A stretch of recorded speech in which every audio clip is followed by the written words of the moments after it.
সন্ধ্যার পর হানিফ ফ্লাইওভারে ওঠার জন্য নিয়মিত যুদ্ধ করতে হয়। এ সময় যানবাহনের প্রচুর চাপ থাকে। 5 থেকে 10 মিনিট ক্ষেত্রবিশেষে তার চাইতে অনেক বেশি সময় অতিক্রম করতে হয় এই ফ্লাইওভারে ওঠার জন্য। আমি যে দিক দিয়ে ফ্লাইওভারে উঠতে চাচ্ছি, জাতীয় বার্ন ইনস্টিটিউটের এদিক দিয়ে, এখানে প্রাইভেট কার, মাইক্রো, মোটরসাইকেল, বিভিন্ন যানবাহনের প্রচুর চাপ রয়েছে।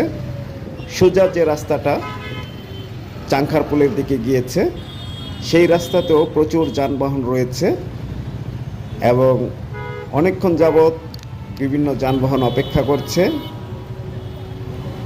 10 থেকে 15 মিনিট হয়ে গেছে আমি যে এখানে আছি, একটু একটু করে আগাচ্ছি।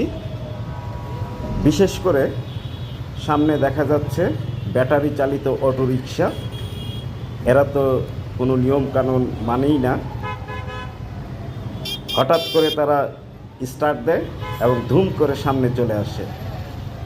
অন্য অন্য গাড়িগুলোর গতি পেতে একটু সময় নেয়, কিন্তু তারা কিন্তু চাপ দেওয়া মাত্রই গতি পেয়ে যায়।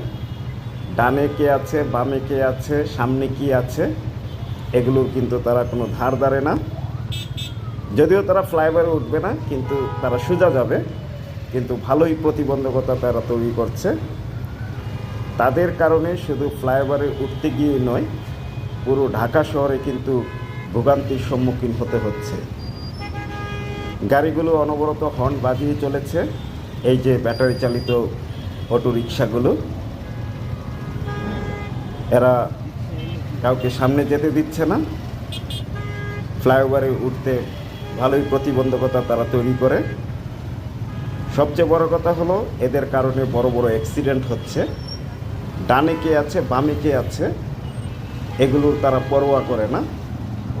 তার ধারণা এই রাস্তাটি শুধু তার জন্যই, সে ছাড়া বাকি সবাই দায়িত্ব নিয়ে গাড়ি চালাতে হবে, তার কোনো দায়িত্ব নেই। যাই হোক, রাস্তা পেয়ে গেলাম, দেখা যাক কতদূর এগোতে পারি। এই যে সামনে এগিয়ে চললাম। হ্যাঁ, এবার মনে হয় ফ্লাইওভারে উঠতে পারবো। অবশেষে ফ্লাইওভারে উঠে গেলাম। যাই হোক, ফ্লাইওভারে যেহেতু উঠেছি, এবার ধীরে ধীরে গন্তব্যে পৌঁছে যাব ইনশাল্লাহ। সবাই আপন গন্তব্যে চলছে, যে যার মতো গাড়ি চালাচ্ছে। কথা হবে অন্য একটি ভিডিওতে। সবাই ভালো থাকবেন, সুস্থ থাকবেন এবং কোনো যানবাহন যদি চালান, সেটা নিরাপদে চালাবেন, সতর্কতার সাথে চালাবেন। আল্লাহ হাফেজ।